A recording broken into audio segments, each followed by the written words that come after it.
भरत जी के साथ देखो सब जा रहे हैं। अच्छा, जिसके साथ सब लोग चल सके या जो सबके साथ चल सके वही तो संत है। संत के साथ सब चल रहे हैं। भरत जी से कहा गया कि सब लोग जाएंगे। भरत जी ने कहा कि अगर सब लोग जाएंगे तो अलग अलग साधन मंगवा दीजिए, क्योंकि सबके साधन अलग अलग होने चाहिए। तो कोई घोड़े से जा रहा है, कोई हाथी से जा रहा है, किसी के लिए सिविका पालकी मंगाई गई है, कोई पालकी से जा रहा है, कोई रथ से जा रहा है। अच्छा, अलग अलग सबके साधन अलग अलग, चाहे पहले सबके हो, लेकिन लक्ष्य तो सबका एक है कि चित्रकूट जाना है। देखो, इसी तरह हमारा जीवन, जैसे साधन अलग अलग हो सकते हैं, लेकिन सबका लक्ष्य एक है कि चित्रकूट जाना है, भगवान के पास जाना है। बस उसी तरह साधना के क्रम अलग अलग सबके बने रहे तो बने, लेकिन लक्ष्य एक ही होना चाहिए ना। अरे, साधना के क्रम अलग अलग हो, क्या फर्क पड़ता है अगर लक्ष्य सबका एक हो और वो एक लक्ष्य कि हमके भगवान के पास जाना। अच्छा, हम लोग आपस में लड़ जाते हैं कभी कभी ये साधना पद्धति में। वो तुम राम राम कहते हो, हम श्याम श्याम कहते हैं, वो शिव शिव कहते हैं, वो संतोषी माता का जाप कहते हैं। कि आपस में दल बन गए लोग हैं। हमें समझ में नहीं आता कि जब सबका लक्ष्य एक ही है, भगवान के पास जाना, तो इन दलों की क्या आवश्यकता है। अच्छा, आपसे बताओ कि एक दल हो तो दल कहा जाए,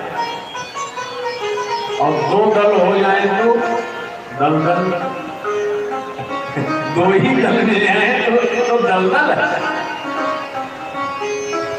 प्रभु के नाम पर दलबंदी का मजा बड़ा दलदल है। प्रभु के नाम पर दलबंदी का यह मजा बड़ा दलदल है, लेकिन सबसे मुक्ति दिलाने वाला अपना तुलसी दल, सबसे मुक्ति दिलाने वाला अपना तुलसी दल। क्यों? तुलसीदास कोई साधारण थोड़े थे, वो मान्य महामति मानव थे, सब जात लगी उनको उर्सी। वो मान्य महामति मानव थे, सब जात लगी उनको उर्सी। और तुलसी दल में, दल वाले पत्ती भी होता है। तुलसी का पेड़ है तो उसमें होती तो तमाम पत्ती है। तुलसी दल में तो होंगे दल अनेक, पर दूर रहे दल से तुलसी। तुलसीदास जी ने कोई दल नहीं बनाया, तुलसीदास दलदल में नहीं पड़े। एक बात और बताऊं, बढ़िया बात बताऊं। जैसे मिठाई की दुकान में जाओ और मिठाई की दुकान में एक आदमी कहे कि हमको रसगुल्ला खाना है, तो दुकानदार, अच्छा मिठाई की दुकान में जाओ तो मिठाई की दुकान तो लिखा होगा, लेकिन अगर उससे कह दो कि मिठाई दे दो तो पूछेगा कि नाम बताओ। क्यों? किसी चीज का नाम मिठाई नहीं है। ये सही बात है कि हर चीज जो वहां रखी है सब में मिठाई है, सब मिठाई है, लेकिन किसी चीज का नाम मिठाई नहीं। तो अगर आप कहोगे कि मिठाई लाओ तो पूछेगा कौन सी मिठाई है। तो इसी तरह नाम तो अलग अलग हो सकते हैं तमाम, लेकिन है तो सब ईश्वर के नाम। अच्छा, आप मिठाई की दुकान में जाओ, उससे कह दो कि लाओ रसगुल्ला लाओ, दूसरा जगह कह दे लाओ जलेबी लाओ, तीसरा कह दे इमरती लाओ, पांचवा कह दे कि हमको तो वो छेना चाहिए। अच्छा, वो देगा, सबको देगा, लो गुलाब जामुन ले लो, जलेबी ले लो, इमरती ले लो, छेना ले लो। और वहाँ पे मिठाई की दुकान में बढ़िया कुर्सियाँ पड़ी हैं, बेंच पड़े हैं, सब लोग एक ही बेंच में बैठ के खाते हो कि नहीं? कोई जो गुलाब जामुन खा रहा है, कोई रसगुल्ला, कोई वो जलेबी खा रहा है, कोई इमरती खा रहा है, कोई छेना खा रहा है। अच्छा, ये लोग आपस में लड़ते हैं क्या? ये कहते हैं क्या कि यहाँ छेना वाले नहीं दिखाई देने चाहिए? कि छेना खाने वाले ये कहते हैं कि यहाँ जलेबी खाने वाले न दिखाई दें? कहते हैं कभी? हम आप भगवान के नाम पर लड़ते हैं, हम आप भगवान के रूप पर लड़ते हैं। जरा सोचो, क्या इन मिठाई खाने वालों की जितनी भी समझ हमारे आपके अंदर नहीं रही, जो हम लड़े पड़े हैं सब चीज में। देखो, सब जा रहे हैं, चित्रकूट सब जा रहे हैं। जो हाथी में है वो हाथी वाले जा रहे हैं। हाथी को देखो, हाथी की सवारी करने वाला कौन? हाथी की सवारी करने वाला ज्ञानी। कभी हाथी को आपने देखा? सबने देखा होगा। क्यों भाई, देखा है सबने हाथी? बच्चे लोग तो कहो पिक्चर में देख रहे हो हाथी, सही सही में देखने को मिला। हाथी देखा सबने। अगर ध्यान से देखा होगा तो हाथी का सिर बड़ा होता है और आंखें छोटी होती हैं। ध्यान दिए होगा? जिसका विचार बड़ा हो और दृष्टि सूक्ष्म हो, वही तो हाथी की सवारी करता है। उसी को तो ज्ञानी कहते हैं। और जो ज्ञानी होता है वो भी भगवान के लिए चित्रकूट की यात्रा कर रहा है, हाथी की सवारी करके वो भी चित्रकूट जा रहा है। ज्ञानी भी भगवान के पास जाने की ही साधना कर रहा है। अच्छा, हाथी कभी आ जाए, गांव में आ जाए, चाहे शहर में आ जाए, तो हाथी आता है तो सब लोग हाथ जोड़ते हैं। जय हो गणेश जी महाराज, जय हो गणेश जी कहते हैं सब लोग। तमाम लोग हाथी के आगे हाथ जोड़े खड़े रहते हैं। लेकिन विडंबना ये है कि जितने लोग हाथ जोड़े खड़े रहते हैं उससे कहीं ज्यादा कुत्ते हाथी के पीछे भौंकते रहते हैं। अच्छा, कभी कभी आपने ध्यान दिया कि हाथी और कुत्तों की कोई दुश्मनी है क्या? अरे, हाथी ने किसी कुत्ते का कुछ बिगाड़ा है क्या आज तक? अच्छा, इसमें बराबरी का मामला भी नहीं है कि कोई अधिपति की बात हो। तो कभी कुत्तों से पूछो कि तुम हाथी के पीछे काहे पड़े हो, काहे भौंकते हो? निकल जाता है गली से। तो हमें लगता है कि अगर ध्यान से ईमानदारी से कुत्ते उत्तर देंगे तो यही कहेंगे कि हमको हाथी से कोई परेशानी नहीं। तो जब हाथी से परेशानी नहीं तो काहे भौंकते हो, काहे इसके पीछे पड़े हो? तो कहेंगे कि इसके आगे तो हाथ जोड़े खड़े हैं, उनसे हमको परेशानी है, इसलिए भौंकते हैं। वही सहन नहीं होते हैं जो इसके आगे हाथ जोड़े खड़े हैं। अच्छा, एक बात और बताऊं, हाथी आज तक किसी के जुड़े हुए हाथ देख करके रुका नहीं। आप हाथ जोड़ के खड़े हो जाओ, हाथी रुकने वाला है? और कभी कुत्तों की ओर मुड़ के देखा नहीं कि भौंक रहे हैं कि क्या?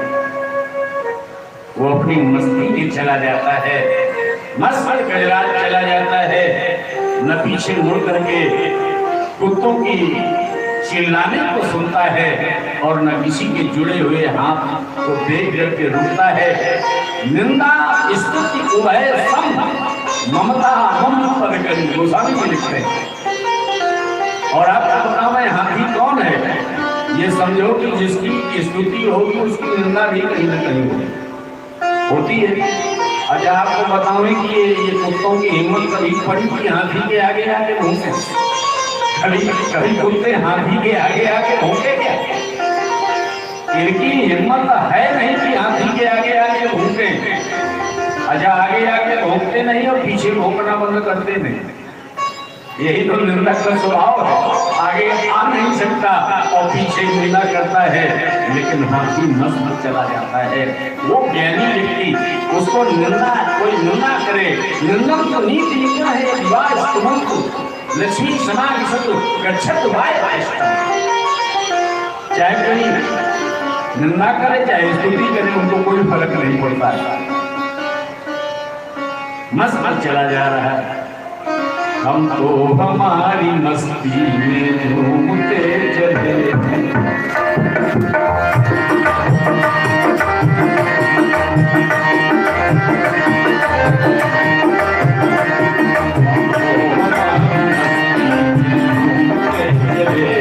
हम तो हमारी मस्ती में झूमते चले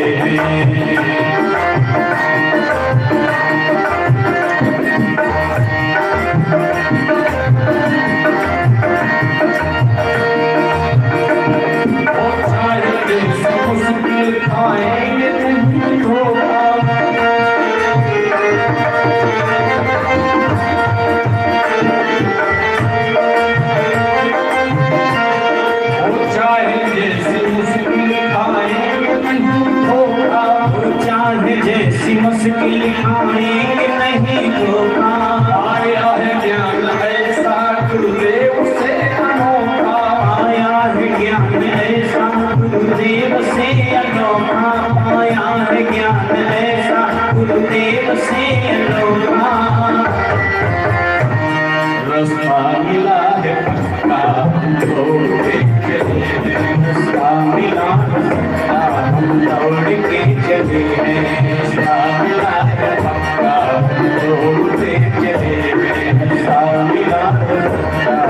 दौड़ के चले हमारी मस्ती में हम तो हमारी मस्ती में घूमते चले हम तो हमारी मस्ती में घूमते चले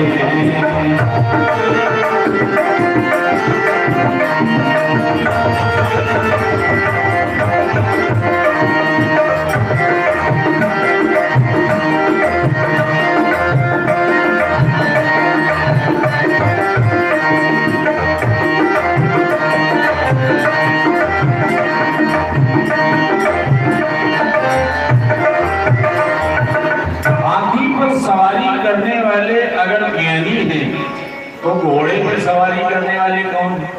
घोड़े पे भी तो सवारी करके जा रहे हैं भरत के साथ। जो घोड़े पर सवारी करने वाले हैं ये लोग जितेंद्री हैं।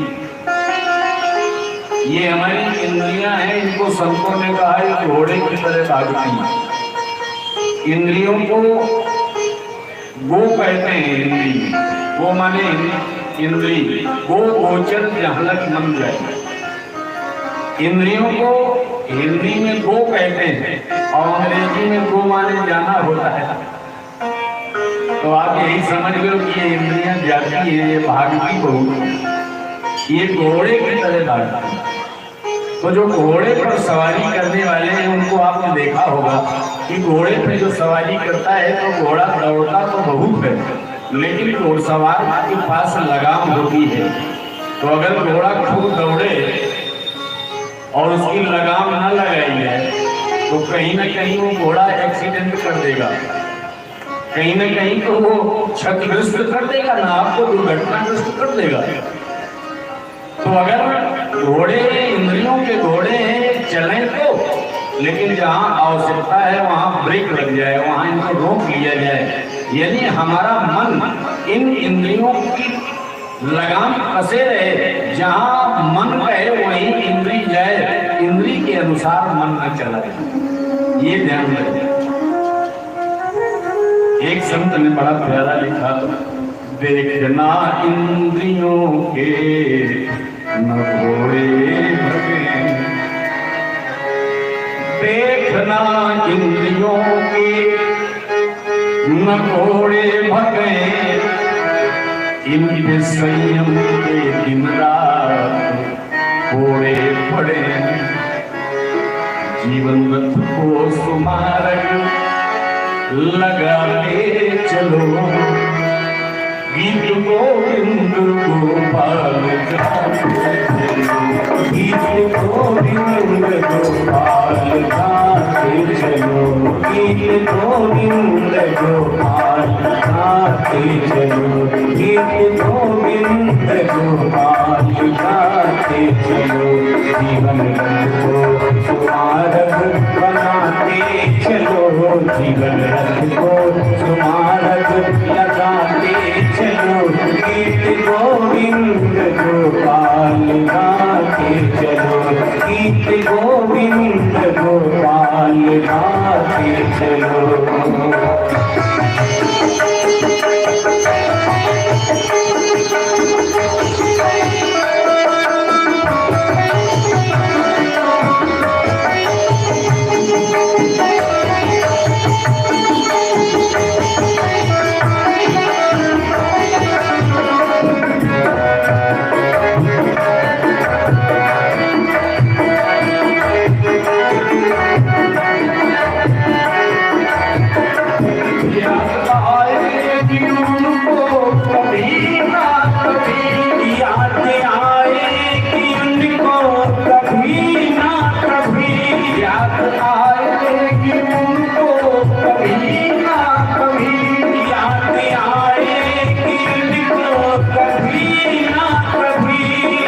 घोड़े पे चलने वाले जितेंद्री, देखो सब सवारियां जा रही हैं, कोई हाथी से जा रहा, कोई घोड़े से जा रहा, कोई रथ से जा रहा।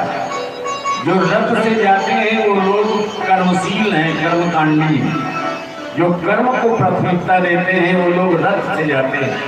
रथ में तमाम उपक्रम होते हैं, कर्मकांड में भी इसी तरह तमाम उपक्रम होते हैं, बड़ा सब कुछ करना पड़ता है। हवन कराना है तो बड़ा ध्यान रखना पड़ता है कि इतना तिल, इतना चावल, इतना जो, इतना हवन, इतने भाई, इतने का कुंड, सब ध्यान रखना पड़ता है। रथ में भी इसी तरह होता है, वो घोड़े भी जुटे हैं तो पहिए भी लगे हैं तो लगाम भी रखना है, तो घोड़े भी समय समय पे उनको दाना पानी देना, बड़ा ध्यान रखना पड़ता है। तो जो लोग कर्म से जुड़े हैं वो भी मानो रथ में बैठ के जा रहे हैं। और भी लोग जा रहे हैं, कुछ लोग पालकी में जा रहे हैं। अच्छा, पालकी में जाने वाले कौन है? पालकी में जाने वाले भक्त हैं। देखो, पालकी में जाने वाले को कुछ करना नहीं, पालकी में जाने वाले को केवल बैठ जाना है, ये और कुछ करना है। चारों तरफ से पर्दा लगे, बस बैठ जाओ और बैठ जाओ, और ले जाने वाला जहाँ ले जाए, ये तो ले जाने वाले की बात है, वो तो जहाँ ले जाएगा ले जाएगा, लेकिन आपको नहीं कुछ करना। लेकिन ये तो सब अलग अलग वाहन से जा रहे हैं, साधन से जा रहे हैं, पर इन्हीं सब के बीच में भरत जी कैसे जा रहे हैं? बंसीए राम, जरा भरत को देखो। बंसीए राम समुझी मन पाही, बंसीए राम समुझी मन पाही, बंसीए राम समुझी मन पाही। साधु भरत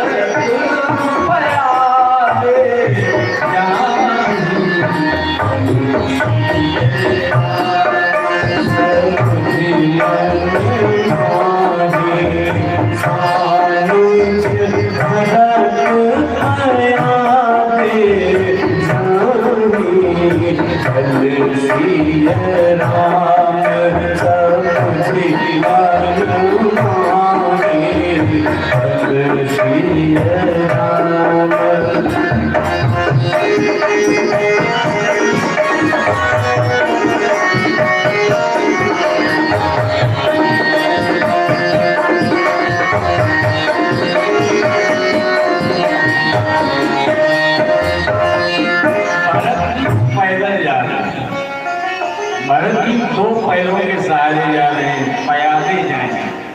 ये पैदल चलना क्या है? 2 पैरों से चलना, यानी 2 अक्षरों वाले नाम का आश्रय लेना, एक रा और एक माँ। भरत चलते हैं राम राम राम। एक नियम बना लिया भरत ने, कहा कि सब लोग साधन से जाएं, हम पैदल चल के चित्रकूट पहुंचे। लेकिन जब भरत पैदल चलने लगे तो एक समस्या आई। जैसे ही भरत जी को देखा सबने कि भरत पैदल जा रहे हैं, भरत और शत्रुघ्न सानुज भरत पयादे जाएंगे, अपने अनुज भरत शत्रुघ्न के साथ पैदल जा रहे हैं। तो सब जो रथ में चढ़े थे वो कूद गए, जो घोड़े में चढ़े थे वो कूद गए, जो हाथी में चढ़े थे वो कूद गए। अब समस्या हो गई भरत के सामने। भरत एक नियम लेके जा रहे हैं कि हम पैदल पैदल जाएंगे चित्रकूट, लेकिन अब सब पैदल चलने लगे भरत के चलने से। तो माता कौशल्या ने कहा भरत अपना नियम तोड़ो। क्या? अगर तुम पैदल चलोगे तो सब पैदल चलेंगे, एक काम करो कि रथ में बैठ जाओ। देखो नियम, ये भारत की कई परीक्षाएं हुई हैं चित्रकूट जाने में, और जब भी आप भक्ति मार्ग की ओर बढ़े और भगवान के पास जाएं तो तमाम ये बाधाएं आपके पास भी आएंगी। तो अध्यात्म में भी चलते जाएं और यात्रा भी देखते जाएं। भरत जी जा रहे हैं तो एक नियम लेके जा रहे हैं कि हम अपना नियम बनाए हैं और नियम से पैदल जाएंगे। अब उसमें सारे लोग पैदल हो गए तो अपने ही लोगों ने नियम तोड़वा दिया। माता जी ने कह दिया कि भरत तुम अगर पैदल चलोगे तो सब पैदल चलेंगे, तो तुम रथ में बैठ गए। वो अपने ही लोग हैं ना, वो अपने ही लोग नियम तोड़वा देते। जब भी आप कभी भक्ति के मार्ग पे चलोगे तो कोई जो अपने खास होगा वो और नियम तोड़वा देगा। कभी कभी हमको भी ऐसे पड़ गया है। एक बार हम बंगाल की ओर गए तो ट्रेन में ही सवेरा हुआ। अब बिना स्नान के हमको कुछ लेना नहीं है, जल भी नहीं पीना है, एक नियम। अब अपने ही लोग कहने लगे कि कहाँ ट्रेन में स्नान करोगे, और कहाँ, अब तो बंगाल की यात्रा यहाँ करनी है, कानपुर तक 24 घंटे की यात्रा है, तो कहाँ से नियम तुम्हारा चलेगा, और कुछ खाओ। अच्छा, हमने भी बड़ी देर तक संभाला, लेकिन अब कितना समझे, जब सब लोग कहने ही लगे तो टूट गया भी। जल पीना पड़ा, चाय पीना पड़ा, सब खाना पीना पड़ा, टूट जाता है। अच्छा, अपने ही लोग नियम तोड़वा देते हैं, बाधा हो जाती है। लेकिन एक तो नियम के विषय में कवितावली में गोस्वामी जी ने कहा कि नियम भी निरुपाधि होना चाहिए। अच्छे लोग बैठे हैं इसलिए बढ़िया बात बताना चाहिए। निरुपाधि में क्या है? आपका नियम बना है ये तो ठीक बात है, लेकिन कभी उस नियम से बहुत लोगों को कष्ट हो रहा हो, आपके परिवार के बहुत लोगों, आपके, तो फिर उस नियम को कहीं न कहीं फिर छोड़ देना। आपको बताएं कि एक व्रत था एक संत का एक बार, और व्रत में कुछ लेते नहीं थे। वो ऐसे व्रत किए थे जैसे आप लोग कहते हो तो लौंग तोड़ के हम नवरात्र का व्रत करते हैं। ऐसे वो संत थे, खाते पीते कुछ नहीं थे, लेकिन एक बड़े गरीब दंपति थे। उन्होंने बड़ा निवेदन किया और संत से कहा कि महाराज आप हमारे घर कल आ जाओ। तो संत ने देखा कि गरीब है, बड़े अनोने मिलने कर रहे हैं, संत ने स्वीकार कर लिया। तो वे बढ़िया, उसने दीपा था, पोता था, घर को साफ स्वच्छ किया था, एक तखत डाल दिया था, उसने कंबल डाला था। महाराज जी आएंगे यही बैठा लेंगे। और जैसे ही महाराज जी आए तो घर से एक छोटे बच्चे को भेजा था कि सामान ले आओ, पहले ही सामान आ गया और अपने ही घर में बढ़िया बढ़िया उन्होंने जलेबी बनाई थी कि महाराज जी आएंगे तो घी की जलेबी खिलाएंगे। अच्छा, महाराज जी आए, उनका चरण स्पर्श किया, उनको बैठाला और जलेबी ला करके रख दिया, महाराज जी प्रसाद खाओ। ये सत्य घटना है, ये कहीं लिखा पढ़ी की नहीं है, ये हमारी जानकारी की घटना है। अब वो संत आ गए तो बैठे तो घर के सब लोग आ गए, दंपति चरणों में गिरे, रोने लगे, महाराज आप आए हो, हमारा भाग्य धन्य हो गया, हमारी कुटिया पवित्र हो गई, हम तो सोचे ही नहीं थे कि आप भी हमारे घर में कभी चरण रखोगे, लेकिन आप आ गए हो, बड़ी कृपा हुई महाराज, आप जलेबी पाओ, प्रसाद पाओ। संत ने कहा देखो हम आ गए, बस आ गए, यही बस बहुत है, और हम कुछ पाते नहीं, हमारा नियम है। अब संत ने जो यूं कहा तो वो तो दंपति फूट फूट के रोने लगे। कहे महाराज कितना बड़े दुर्भाग्य हमारा है जीवन में, हमसे बड़ा अभागा कोई दुनिया में होगा कि आप जैसा संत हमारे घर में पधारे और कुछ पावे ना ऐसे चला जाए। महाराज अगर आप कुछ नहीं पाओगे तो हम पूरा घर हाथ उठा के प्रतिज्ञा करते हैं, अब हम भी कुछ भी नहीं पाएंगे। और आंख बंद करके चरणों में दंडवत किया, संत ने उठाया प्लेट और दही में लगा के जलेबी खाने लगा। जरा एक बार तालियां बजे। संत ने उठाया प्लेट और जलेबी खाने लगा, और जो आंखें खोली लोगों ने देखा महाराज जलेबी, कहा जिस नियम से अनेक लोगों को कष्ट हो रहा हो वो नियम तोड़ देना चाहिए, यही निरुपाध नियम है, इसको छोड़ देना चाहिए। और आज भारत ने यही किया। माता कौशल्या ने कहा कि तुम पैदल चलोगे तो सब पैदल चलेंगे, इसलिए भरत ये नियम छोड़ो। तो भरत गुरुदेव के साथ रथ में चलने लगे और रथ में बैठ करके चले जा रहे हैं। भरत आगे बढ़े श्रृंगवेरुपुर सब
राम जी के साथ लोग गए हैं, इतनी आराम नहीं मिली जितनी भरत जी के साथ मिली। राम जी के साथ गए थे और सो गए थे तो राम जी छोड़ के चले गए, और भरत जी चित्रकूट के जाते समय 9 जगह पे विश्राम किए। इसीलिए संतों के साथ जाओ तो बड़ी आराम रहती। तमसा जय हो तमसा 3 पहले तमसा के किनारे गए, पहले दिन विश्राम किया, दूसरे दिन गोमती के किनारे विश्राम किया, और तीसरे दिन सही में विश्राम करके सही नदी में और फिर श्रृंगवेरपुर गए विश्राम करने। देखो संत के साथ चलने से फायदा रहता है। संत के साथ जाओ तो यहाँ खिलाते पिलाते आराम कराते। भरत जी ने कहा सब सो जाओ, हम छोड़ के नहीं जाएंगे किसी को। राम जी के साथ गए थे, राम जी के साथ एक दिन गए और सो गए, राम जी छोड़ के चले गए। तो कहा कि हम उनको छोड़ेंगे नहीं, और भरत जी सबको आराम कराते। इसीलिए तो कहा जाता है ना कि संतों का साथ न छोड़ो। हमारे मिश्रा जी देवरी से पधारे हैं बेचारे, इनको पता चला होगा कि कथा हो रही तो देखो आए, वाह फूल शिक्षक को लेके आए। इसीलिए कहते हैं संतन के संग लाग रे तेरी बिगड़ी बने, संतन के संग लाग रे तेरी बिगड़ी बनेगी, संतन के संग लाग रे तेरी बिगड़ी बनेगी, संतन के संग, संतन के संग, संतन के संग, संतन के संग, संतन के संग लाग रे तेरी बिगड़ी बनेगी, संतन के संग लाग रे तेरी बिगड़ी बनेगी, बिगड़ी बनेगी तेरी किस्मत सजेगी, बिगड़ी बनेगी तेरी किस्मत सजेगी, होए करोड़ जो भाग रे तेरी बिगड़ी बनेगी, संतन के संग लाग रे तेरी बिगड़ी बनेगी।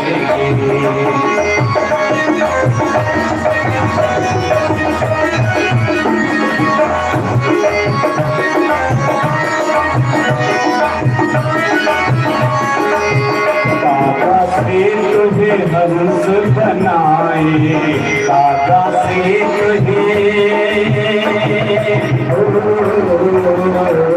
काका से, काका से, काका से तुझे हंस बनाए, काका से तुझे हंस बनाए, राम चरण अनुराग रे, राम चरण अनुराग रे तेरी बिगड़ी बनेगी, राम चरण अनुराग रे तेरी बिगड़ी बनेगी, संत के संग लाग रे तेरी बिगड़ी बनेगी।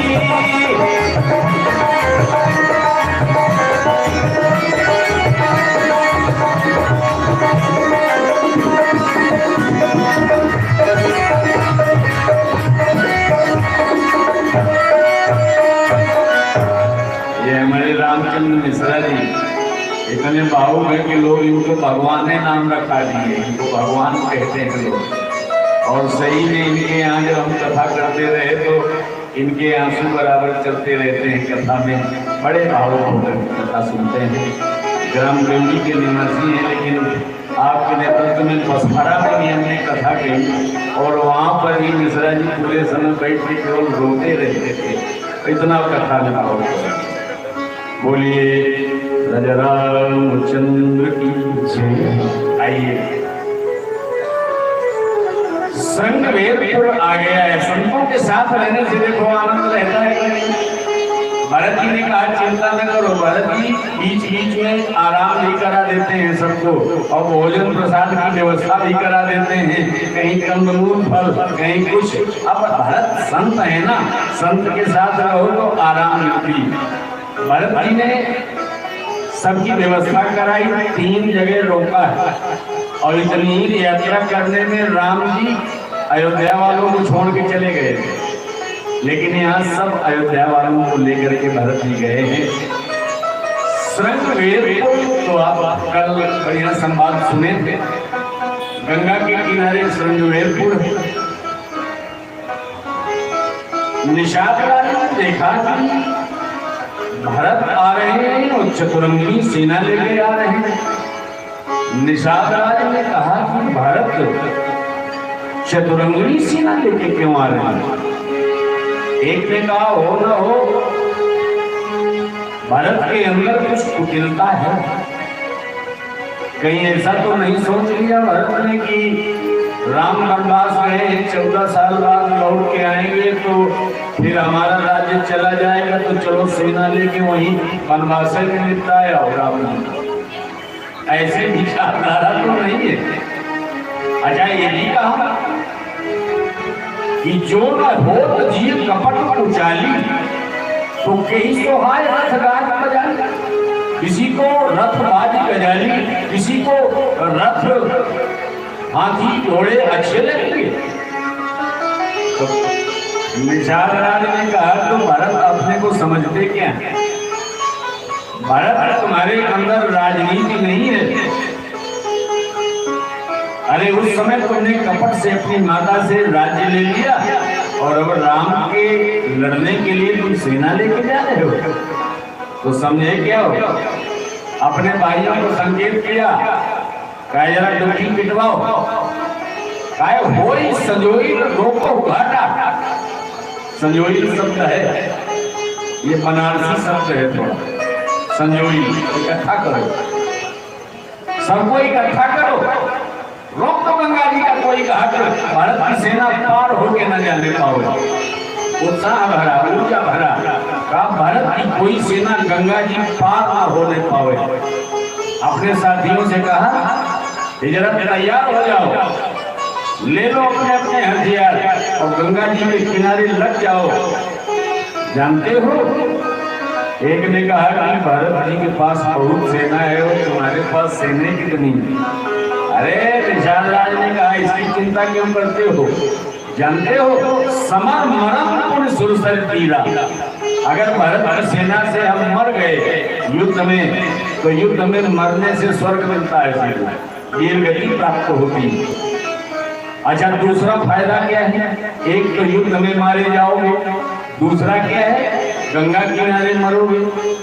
अच्छा, लोग चाहे जहाँ मरे गंगा किनारे लाए जाते हैं और तुम कितने फायदे में हो कि गंगा को ले ही नहीं जाना तुमको गंगा जी की तरफ, गंगा किनारे मरोगे तो फायदा। और तीसरी बात कि एक न एक दिन तो मरने है, तो राम के कार्य के लिए मर जाओ सब।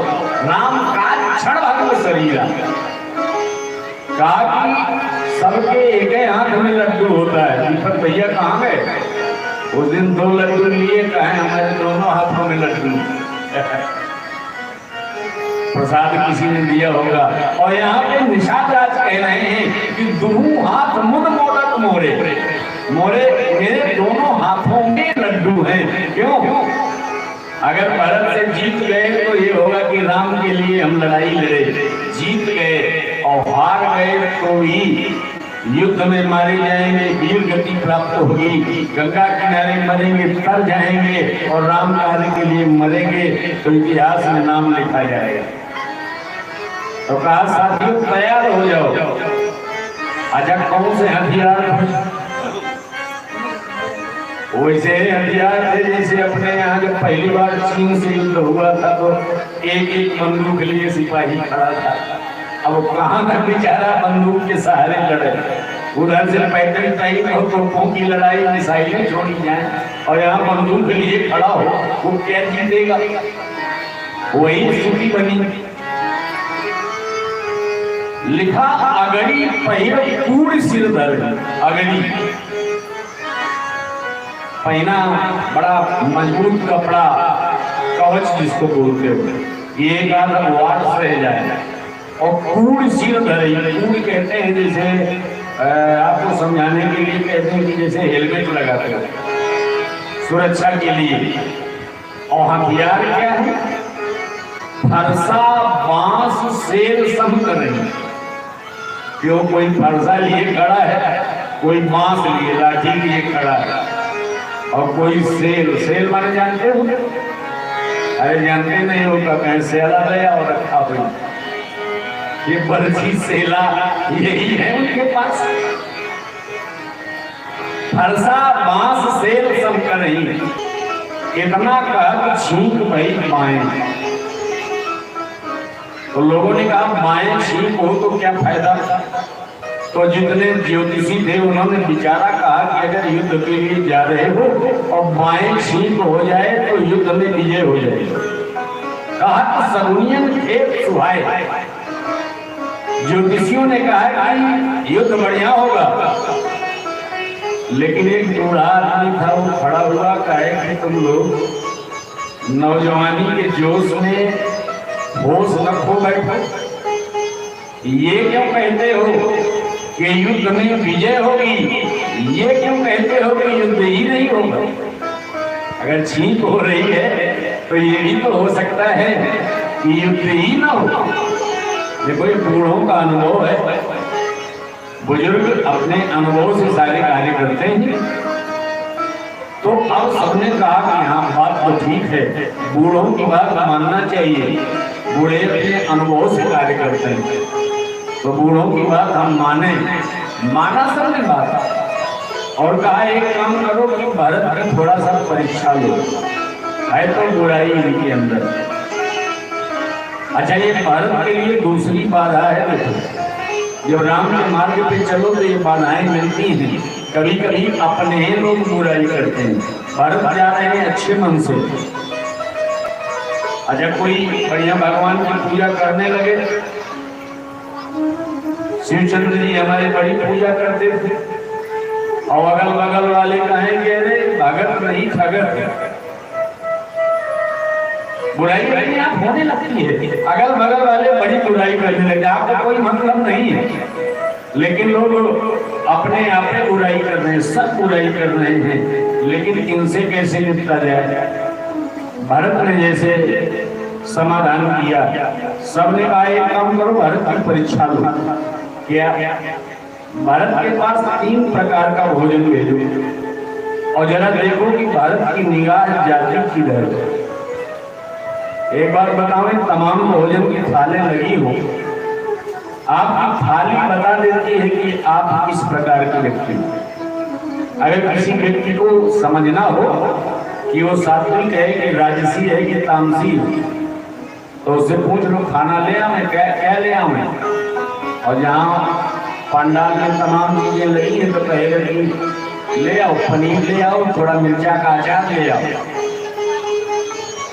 और थोड़ा चाउमीन ले आओ, तो समझ लेना कि ये तामसी व्यक्ति है। और अगर कहते दाल रोटी ले आओ थोड़ा सा घी लगा लेना उसमें, तो समझ लेना कि ये राजसी भोजन है इसका। ये भोजन से आप थाली से पता चल जाता है कि आप कैसे। और यही तो हुआ, भारत के सामने 3 प्रकार का भोजन है। मीन 3 पाठीन पुराने भरी भरी बाहर कहार आने, बड़े पुराने मछली, बड़ी बड़ी मछलियां लाए और मछली पर भारत के आगे ले जाने की तैयारी हो रही। यही नहीं, मछली ही नहीं, बढ़िया कंदमूल फल भी ले गए और सुंदर भोजन पका के ले गए। देखिए भारत की दृष्टि किधर जाती है, पता चल जाएगा कि भारत किस भावना से आ रहे हैं। लेकिन भारत ने जिस समय देखा तो कहा, महाराज वशिष्ठ से कहा गुरुदेव ये सामने कौन आ रहा है। गुरुदेव वशिष्ठ ने कहा कि ये राम का सखा निषाद राज है। भरत जी कूद गए और रथ से कूद करके भरत जी पैदल पैदल चलने लगे। वशिष्ठ जी ने कहा महात्मा भरत तुम मनोनीत राजा हो और राजा को इस तरह नहीं सबके सामने पैदल चलना चाहिए। भरत ने कहा गुरुदेव आपने कहा कि ये राम का सखा है, मित्र है और मित्र को बराबर का होता है, तो ये तो हमारे लिए भैया राम के जैसा है। अगर मित्र पैदल पैदल चले, मैं रथ में चलूं तो मर्यादा मिट जाएगी, इसलिए मैं पैदल पैदल जा रहा हूं। और पैदल जा करके निषाद राज के गले मिले हैं। उन्होंने कोई भोजन नहीं देखा, उन्होंने तो ये देखा कि राम का प्रेमी कौन है और उसी से जाकर ये राम प्रेम है। निषाद राज से मिले हैं, गले मिले हैं, बड़ी प्रशंसा की है। निषाद राज ने घुमा करके सब दिखाया है। भरत जी देखो ना, ये वृक्ष है, इसी वृक्ष के नीचे राम जी सोए थे। भरत जी दंडवत प्रणाम करने लगे हैं। मेरे राम जी यहाँ पर कुशा बिछा के सोए थे। आगे दिखाया शिशुपा वृक्ष के नीचे, देखा कि यहाँ सीता जी सोई थी। 2-4 कण मिल गए उनके आभूषणों के, उनको सिर पे लगा लिया। भरत को लगा जैसे सीता जी मिल गई। वहां ले गए जहां पर राम जी ने केवट से नाव मांगी थी। भरत जी ने कहा ये राम घाट है, तो राम घाट को प्रणाम किया है। गोस्वामी जी लिखते हैं, राम घाट कहाँ कीन्ह प्रणाम, राम घाट कहाँ कीन्ह प्रणाम, राम घाट कहाँ कीन्ह प्रणाम, राम घाट कहाँ कीन्ह प्रणाम, जन्म मिले जनु राम, जन्म मिले जनु राम,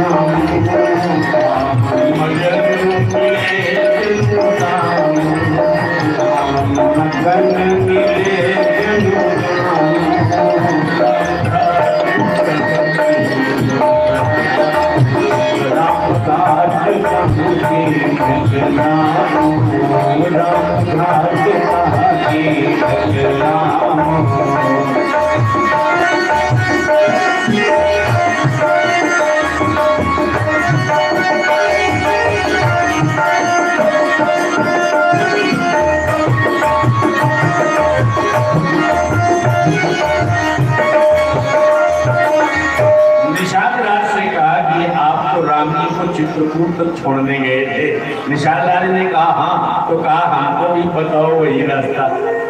तो आज उंगली पकड़ करके निषाद आगे आगे चला जा रहा है और भरत साथ में चले जा रहे हैं। अच्छा, जा तो रहा है राम जी का जिस रास्ते से गए वही रास्ता दिखाने, लेकिन आज निषाद को मन में थोड़ी सी बात आ गई कि जो भरत नहीं जानते वो हम जानते हैं। मन में थोड़ा सा बात आई गई कि आज भारत को हम रास्ता दिखा रहे हैं और मेरे राम जी को आपने अगर न पहचाना हो तो बता दें। पहले की सभाओं में हमने बताया है कि राम जी के यहाँ काम का भी खोटा सिक्का चल जाता है, राम जी के यहाँ लोभ का भी खोटा सिक्का चल जाता है, लेकिन राम जी के यहाँ अहंकार का सिक्का नहीं चलता। और अगर जरा सा मन में आ गया निषाद राज के कि मैं वो रास्ता जानता हूं जिधर से राम मिलते हैं, तो रास्ता भूल गया। लिखा सखा सने, वही से सखा सने दिवस सखा सने दिवस मग भूला, सखा सने दिवस सखा सने दिवस मग भूला, सुपंथ सुर पर सही भूला, सुपंथ सुर पर सही भूला, सुपंथ सुर पर सही भूला, सुपंथ सुर पर सही भूला, सखा सने दिवस मग भूला, सखा सने दिवस मग भूला, सखा सने दिवस मग भूला। प्रेम के वशीभूत हो गया, रास्ता भूल गया, लेकिन लेकर के पहुंचा तीसरा पैर हो गया। सवेरे का चला और तीसरा पैर हो गया, लेकिन तीसरा पैर जैसे ही आया तो प्रयाग में प्रवेश किया। भरत तीसरे पहर कहूं कीन प्रवेश प्रयाग, कहत राम सियो उमगी उमरी राम जिस रास्ते से गए हैं वो रास्ता तो न मिला, लेकिन प्रयागराज में पहुंचे हैं तो प्रयागराज को तीर्थों के राजा हैं। जिस समय दो रेखाएं देखी है,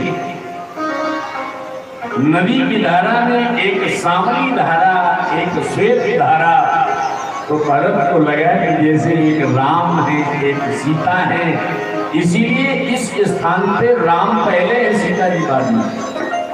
भरत जी की जो दृष्टि है ना, तो राम राम कहते जा रहे हैं, कहा तो राम सिय, यही एक स्थल है जहाँ राम पहले से बाद में।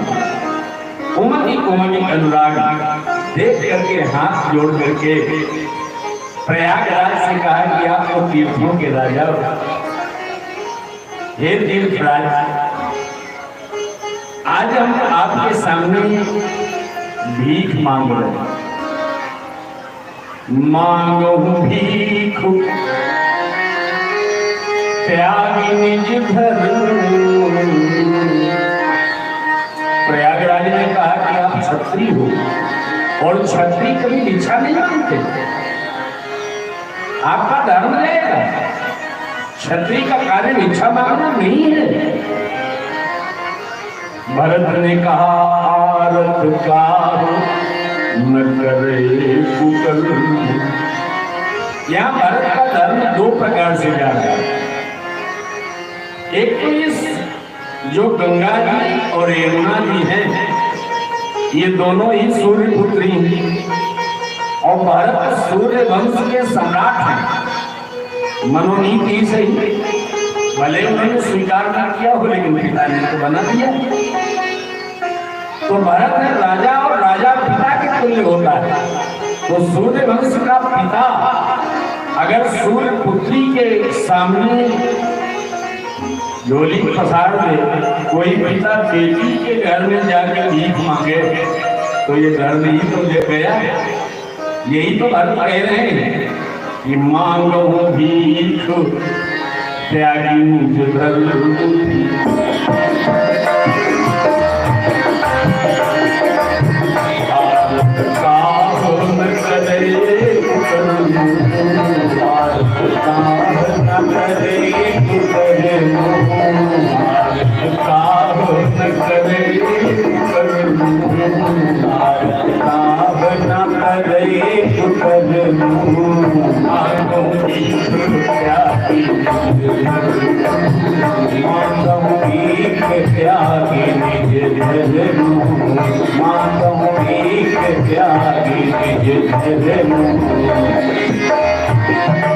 प्रयागराज बड़े प्रसन्न हो गए। अरे महाराज भरत, आप जैसा भक्त अगर हमारे दरवाजे पर याचना करके आवे, आप परेशान ना हो।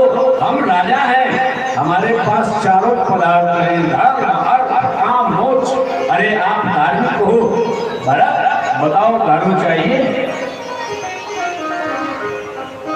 भरत ने कहा प्रयागराज, आप हमें धर्म दोगे?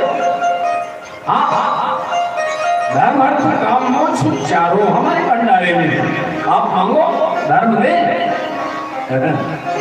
भरत ने कहा कि कभी कभी धर्म करते करते भी आदमी डूब जाता है। तो प्रयागराज हमको धर्म नहीं चाहिए। तो कहा कि सेना लेके आए हो, वनवास जा रहे हो, रास्ते में पैसा रुपया घट जाए, कुछ धन संपत्ति की जरूरत हो तो अर्थ ले ले, कुछ अर्थ चाहिए। भरत जी ने कहा कि हमको अर्थ की कोई आवश्यकता नहीं। तो कहा कि भरत,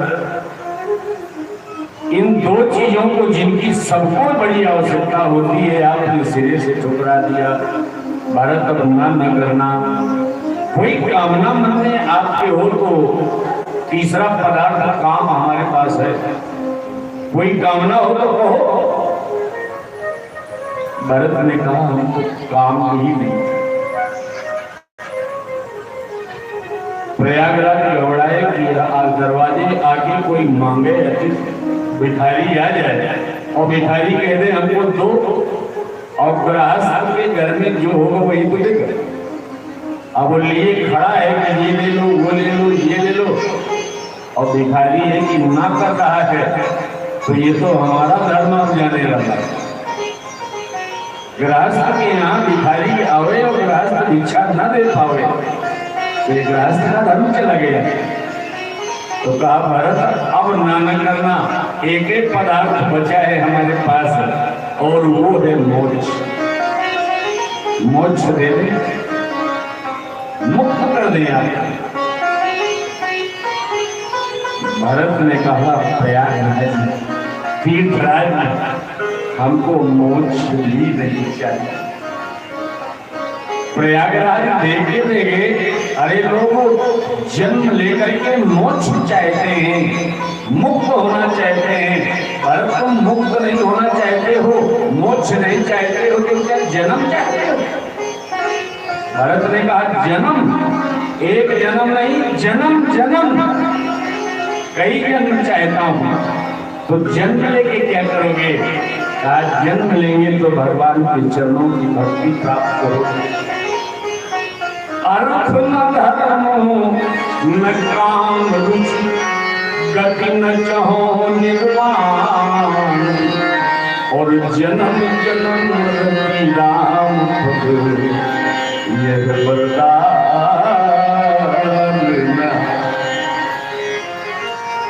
जन्म चाहिए हमको, बार बार हर जन्म में भगवान के चरणों की गति हो। ये भी बाधा थी प्रयागराज में, जो ये 4 पदार्थ दिए थे, राम के मार्ग में चलो तो ये बाधाएं मिलती हैं, लेकिन इन बाधाओं से दूर होने का एक दृढ़ निश्चय करो कि हमको तो राम के चरणों में प्रेम चाहिए। प्रयागराज प्रसन्न हो गए भरत, तुम्हारा जैसा हमने कोई देखा नहीं व्यक्ति। राम चलो इतनी कि आप जन्म लेना चाहते हो। आगे गए तो भरद्वाज ऋषि के आश्रम गए, और भरद्वाज ऋषि ने एक बात कही, भरत क्या आप लोगों ने फूल में फल लगा देखा हो? पहले फूल होता है फिर फल, लेकिन फल में फल देखा कभी? यहां पर कहा गोस्वामी जी ने कहा, सब साधन कर सुकृत सुभावा, लखन राम सिय दर्शन पावा। भरत जी, जिंदगी के सभी साधनों का फल है राम का, लक्ष्मण का और सीता का दर्शन करना, और वो हमको मिला है। राम लक्ष्मण सीता यहीं से गए हैं, इसी आश्रम से। लेकिन ते ही फल कर फल, ये फल का फल, ते ही फल कर फल दरस तुम्हारा, और सहित प्रयाग सुभाग्य हमारा। जीवन के सभी साधनाओं का फल है राम का दर्शन, सीता का दर्शन, लक्ष्मण का दर्शन। लेकिन राम सीता लक्ष्मण के दर्शन का फल क्या है? वो है भरत का दर्शन। क्यों? क्योंकि भरत तुम राम के प्रेम की मूर्ति हो। अच्छा, फल का फल क्या होता है जानते हो? नहीं जानते? फल का फल होता है फल का रस। अगर राम फल है तो भरत उस फल का रस। भरद्वाज जी ने कहा, राजा आया है तो व्यवस्था जरा करें, एक परीक्षा है, यहाँ बाधा आई। भरद्वाज ऋषि ने रिद्धि सिद्धियों को बुलाया और कहा, ऐसी बढ़िया इनकी व्यवस्था करो, राजा हैं, यहाँ जितने लोग आए हैं तो बढ़िया सुंदर वाटिका लग जाए, सुंदर कल कल नाद करती हुई नदियां दिखाई दें, सुंदर चारों तरफ वाटिकाओं में घिरे हुए पुष्पों की खुशबू आवे, और बढ़िया बढ़िया कच्छ, वातानुकूलित कच्छ, बढ़िया बिस्तर लगा दो मखमल का, और वहीं पे इनको आज आराम कराओ। सारी व्यवस्था हो गई। भरत जी के लिए बहुत अच्छा कक्ष बनवाया भरद्वाज ऋषि ने, और कहा, भरत जी आप यहाँ पर विश्राम करें। भरत जी ने देखा कि यहाँ पर बड़ी सुविधाएं हैं। भरत जी को चेक करने के लिए रात में भरद्वाज ऋषि उठे, और 2 बजे रात में भरत के कक्ष में प्रवेश किए, तो देखा वो बिस्तर खाली, जहाँ मखमल का बिस्तर है, जहाँ बढ़िया सुगंधित हवा आ रही है, वो स्थान खाली है। तो भरत कहाँ गए? देखा भरत एक चटाई बिछाए हैं और राम राम राम राम राम राम कर रहे हैं। देखो भरत अपने दृढ़ इरादे के एक संत बढ़िया बात कहते हैं कि सुविधा और दुविधा इनमें रहने वाला व्यक्ति राम को नहीं पा सकता। राम को पाना है तो सुविधाओं से थोड़ा दूर लो। कमर लचक रही है तो बढ़िया मुलायम तकिया लगा लिया, तो कहाँ गए? आए नहीं आए चर्चा को धरने वाले। उनके यहाँ भागवत हुई तो पंडित जी कमर दर्द कर रही है, तो हमने कहा कि बैठना पड़ेगा, आप परीक्षित हो। तो बैठे तो है लंबा, ये गए 10 ईंटा लेके आए, ईंटा तकिया के नहीं लेके आए, और पीछे ईंटा लगा दिए, बढ़िया ईंटे में टेक लेके पूरी भागवत साहब में सुनते रहे। सुविधा और दुविधा, दुविधा में रहने वाला भी राम को नहीं पा सकता है। दृढ़ विचारों वाला व्यक्ति जो होगा वही राम को पा सकता है। जो सुविधाओं का त्याग कर दे वही राम को पा सकता है। और आज कह दिया भरद्वाज ने कि भरत, आज हम जान गए कि राम को तुमसे इतना प्रेम क्यों। अरे भरत, जाना मरम नहा प्रयागा, मरम हो मगन हो तो तुम्हारे अनुरागा। भरत, हमने जाना है राम तुमसे बहुत प्रेम करते हैं। वो तो प्रयाग में जिस समय नहा रहे थे, स्नान करने गए, तो पंडा लोग खड़े हो गए, राम जी स्नान करो, हम संकल्प बोलते हैं। आप जाओ प्रयाग में तो पंडा लोग मिलेंगे। अच्छा, भरत जी देखो, भरत जी प्रयाग में गए हैं और भरत जी ने प्रणाम किया है, तो गंगा जी और यमुना जी दोनों को प्रणाम किया। और लोग कहते हैं कि सरस्वती नदी भी वही कहती है, लेकिन सरस्वती को प्रणाम नहीं किया भरत। किसी ने कहा महाराज सरस्वती को प्रणाम क्यों नहीं किया, त्रिवेणी है वो। भरत ने कहा ऐसी सरस्वती को दूरे से प्रणाम किए हैं जो राम को देश में ताला करा दे, ऐसी सरस्वती को हम प्रणाम नहीं करके क्या करें। यही सरस्वती तो है, मंथरा की मूर्ति बदल दिया, मेरे राम वनवासी हो गए, हम उनको दूर से प्रणाम कर रहे। और पंडा लोग जिस समय राम को संकल्प बोलने लगे और दिया, और जैसे बोले जम्बूदी पे भरत खंडे, और संकल्प में भरत का नाम आ गया तो राम धड़ाम से गिर पड़े। भरद्वाज ऋषि वहीं खड़े थे।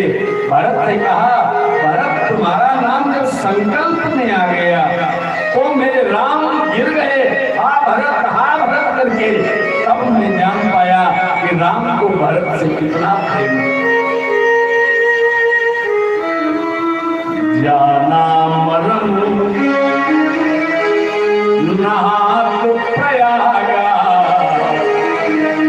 मगर हो तुम्हारे अनुराग। जाओ, चित्रकूट के राम हैं, जरूर मिलेंगे तुम।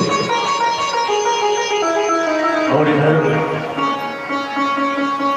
भरत आगे बढ़ते हैं। भरत को देखने वालों ने देखा है, सब कहते हैं कि भरत जा रहे हैं और ऐसे समय में जा रहे हैं जो राम वनवास में है। धन्यवाद है ऐसे भाइयों का, एक भाई पहले वनवास जाए, दूसरा मनाने जाए सेना लेकर।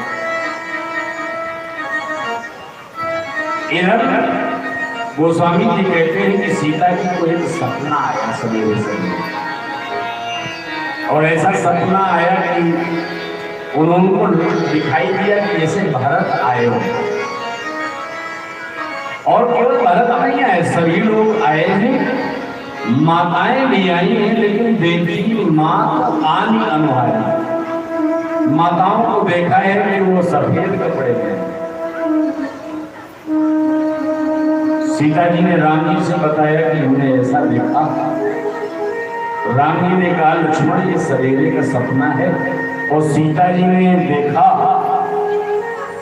तो लखन सपन ये नींद न हो। माताएं अगर सफेद कपड़े में दिखी, आभूषण के बिना दिखी, लक्ष्मण ये सपना अच्छा नहीं है, कोई न कोई हमको बुरी खबर सुनाने वाला। ऐसी चर्चा कर ही रहे थे कि उत्तर दिशा की ओर देखा तो नव धूल बहु मृग धूल भागे। न जाने कितने जंगली पशु दौड़ लगाए चले जाएं। देखा आकाश में बड़ी धूल उठ रही है। राम ने कहा लक्ष्मण देखो इधर धूल कितनी है। लक्ष्मण ने कहा हाँ। तब तक कोल गिरा दौड़ करके आए। प्रभु प्रभु प्रभु। भगवान ने कहा क्या हुआ। भरत आ रहे। तो इतनी धूल भरत आने से अकेले नहीं आ रहे। चतुरंगी सेना को हाथी घोड़े पैदल पालकी सब आ रहे हैं। लक्ष्मण जी का गुस्सा चल। लक्ष्मण जी ने कहा भैया ये जीव इतना स्वार्थी हो गया। बड़ा अच्छा किया। लक्ष्मण जी कहते हैं विषयी जीव पाए प्रभुता। ये जीव विषयी है, इसको प्रभुता मिल जाए तो कितनी जल्दी इसको मद हो जाता है। अरे ये भरत साधारण नहीं भैया। आप भरत भरत कहते हो, आपकी परछाई है भरत। भरत के अंदर इतना आपके प्रति प्रेम है और आपको जो पद मिलना था वो आप छोड़ के चले आए हो। लेकिन वारे भरत तुम धर्म की दूरी कहे जाते हो। जो न हो तो जब जन्म भरत को सकल धर्म दूरी धारण भरत को धर्म की दूरी कहे जाते हो। लेकिन वारे भरत कहते आज राम पद पाई चले धर्म मर्यादा मिटा। आज धर्म की मर्यादा मिट गई भैया। यही धर्म है कि आज ये सेना ने किया है। इनको राजमहल हो गया है। हो गया है, बहुत लोगों को हो गया है। सस गुर की गामी न घुस चढ़ो सुरजा। राजमहल तमाम हो गया है। ये चंद्रमा को जिस समय अपने लोक का राजा बनाया तो गुरु पत्नी पर गलत दृष्टि हो गई। राजमहल व्यक्ति को गिरा देता है। राजा नहुस इतना धर्मात्मा था कि एक बार इंद्र को ब्रह्महत्या की तो अंत में जाके छूट गया। तो किसी ने कहा कि इंद्र के पद पे कौन बैठेगा। लोगों ने कहा नहुस से ज्यादा धर्मात्मा कौन है, उसी को बैठा दो। और नहुस बैठ गया। धर्मात्मा राजा था, इंद्र के पद पे बैठा। यही कहां से कम सम्मान था। लेकिन इंद्र के पद पर बैठा तो इंद्र का भवन, इंद्र का ऐश्वर्य, इंद्र का राज्य सब कुछ पा गया। लेकिन मद हो गया। तो उसने कहा कि जब इंद्र का पद मेरा, इंद्र का लोक मेरा, तो इंद्र की पत्नी भी। तो उसने सची से कहा कि अब मैं इंद्र हूं और तुम इंद्राणी हो। सची बिचारी घबराई, गुरुदेव बृहस्पति के पास गई। इसकी कुदृष्टि है। सची को समझाया गुरुदेव ने, कहा इससे कह दो कि ठीक है लेकिन तुम बारात लेके आओ जरा पालकी में। ऐसे थोड़े किसी के साथ कोई चल देगा। बारात लेके हमारे पास आओ और सप्त ऋषियों को पालकी में जोड़ देना। तो सप्त ऋषि पालकी लेके चले और नहुस अभिमान से पालकी में बैठ गया। और ऋषि अगस्त बेचारे बूढ़े थे तो धीरे धीरे चल रहे थे। तो नहुस ने एक लात मारा और कहा जल्दी चल। ऋषियों ने पालकी, उस पालकी को फटक दिया और कहा निकल रहा है। तेरी इतनी बड़ी हिम्मत कि तू ऋषियों का अपमान करेगा। ऋषियों का अपमान करने से तेरा सारा पुण्य छीन होता है। और चल नीचे, आज से खत्म तेरा इंद्र पद। चला गया नीचे। ये राजमद हमेशा गलत देता है। और लक्ष्मण जी यही तो कहते हैं कि ससी गुरुती गामी न घुस चढ़ो सुरजा। और लात हमारे चढ़े सिर नीच को धूरी समान। जानते हो सर पे चढ़ती है कि नहीं चढ़ती? अच्छा ये बात किसके लिए कह रहे हो? राम ने कहा किसके लिए कह रहे हो? अरे कहा ये कुटिल कुबंध कुअवसर काकी जान राम वनवास के काकी। इसने जाना क्या समझते हैं भरत अपने आप को? आज उठा लेंगे महाराज, हम कब तक इस बात को सहन कर लें? कब तक सहें रहें मन मारे? नाक साथ और धनु हाथ हमारे, धनुष बाण हाथ में है हमारे महाराज, आप हमारे साथ में हो और हम ये अपमान आप सहें? आने दो भरत को सामने निधर निपातों कहता।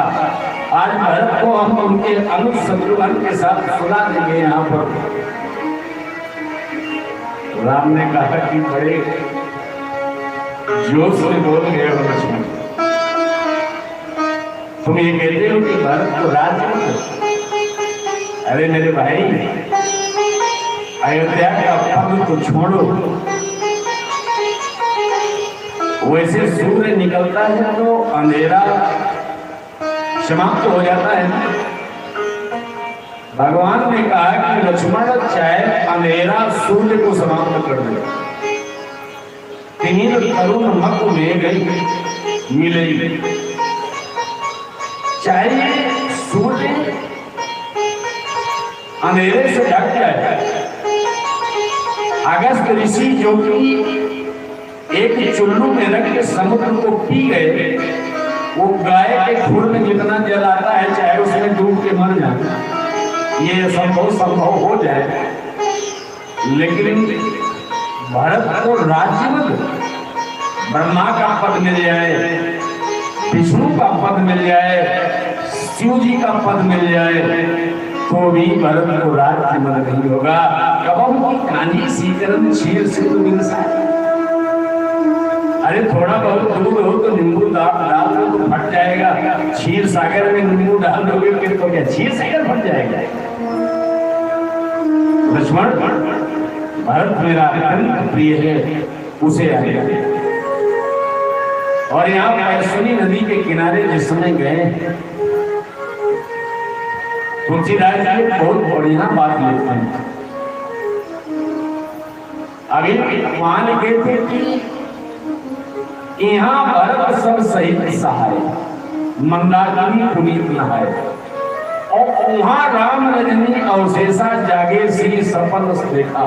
बड़ी महीन बात आपको बता दें, तुलसीदास जी हमेशा जब किसी दैत्य को, राक्षस को लिखते हैं तो वहां लिखते हैं कि वो हमसे दूर है, और जब भगवान को लिखते हैं तो यहाँ लिखते हैं कि हम भगवान के पास हैं। लेकिन क्या गजब की बात, आज जब भक्त और भगवान की बात आई तो लिखते हैं कि वहां राम,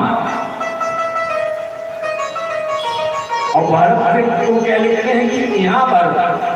जैसे आज तुलसीदास जी भक्त के साथ में हैं, जब भगवान और भक्त की बात आती है तो गोस्वामी जी अपने भक्तों के साथ में होते हैं। बोलिए भक्त और भगवान की जय। निशाचर ने कहा कि भरत जी यहाँ हम सब लोग रुके हैं, आप अकेले ही, और लक्ष्मण जी सेवा कर रहे हैं राम जी की, और भरत सोचते चले जा रहे हैं कहीं ऐसा तो न हो कि राम हमको सुने कि भरत आ रहे हैं तो छोड़ करके चले जाएं।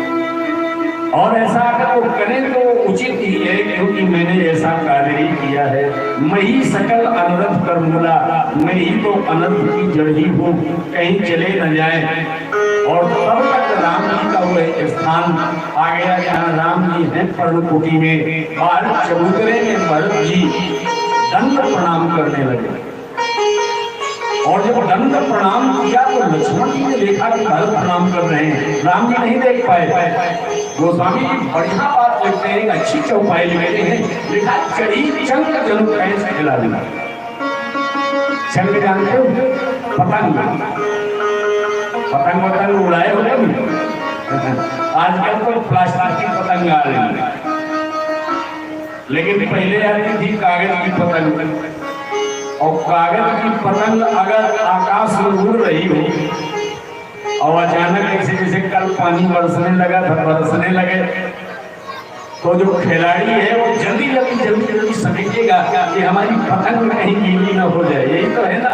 और गोस्वामी जी ने यही लिख दिया कि चढ़ी चंग खिलाड़ी, जैसे खिलाड़ी जल्दी पतंग समेटता है, भरत जी ने सेवा जल्दी खत्म किया और कहा कि अरे भरत प्रणाम कर रघुनाथ। राम जी भरत प्रणाम कर रहे हैं। राम जी ने कहा भरत, हाँ भरत प्रणाम कर रहे हैं। और भरत जी दंडवत पड़े। मेरे राम जी ने जो दौड़ लगा दी है, मेरे राम जी की दौड़ को ही देखे, लेके कहूँ पट कहूँ निखंग धनु तीरा। ये पटका कहीं गिरा, धनुष बाण कहीं गिरा, धनुष कहीं गिरा, बाण कहीं गिरा, तुड़ीर कहीं गिरा। भरत जी ने 4 चीजें छोड़ी है प्रयाग में, धर्म अर्थ काम मोक्ष, और 4 चीजें राम छोड़ रहे हैं। कहूँ पट, कहूँ निखंग, कहूँ धन, कहूँ तीरा। कहा मेरा भक्त छोड़ रहा है तो हम भी 4 छोड़ेंगे। क्यों? किसी ने पूछा इस पटके से कि तुम काहे गिर गए? भरत से मिलने के समय तुम गिर क्यों गए? पटके ने कहा कि राम और भरत मिलने वाले हैं, बीच में मैं बाधा क्यों बनूं? राम भरत दोनों मिल जाने में बाधा क्यों बनूं? धनुष से कहा गया तुम काहे गिर गए? धनुष ने कहा है भाई दूसरे भाई से मिलने जा रहा है, हथियार का क्या काम है, इसलिए मैं गिर गया। बाण से कहा तुम काहे गिर गए? कहा जब धनुषे नहीं तो बाण अकेले क्या करेगा? तुम ही गिर गया। कहा भाई और भाई के बीच में जब 2 लोग मिल रहे हों तो तीसरे को बाधक नहीं बनना चाहिए, इसलिए मैं